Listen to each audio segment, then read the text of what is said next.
Bon dia! Així estem en el CIM i anem a entrevistar a un dels encarregats del bar del CIM. Bon dia, Paco. Bon dia. Per què creus que és millor que el CIM estigui així que com estava?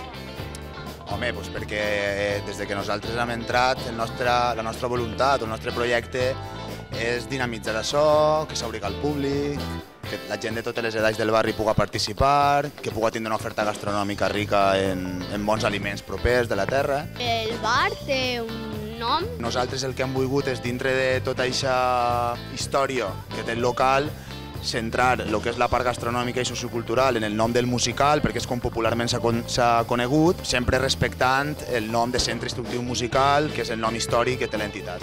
Així feu jocs. Quins jocs?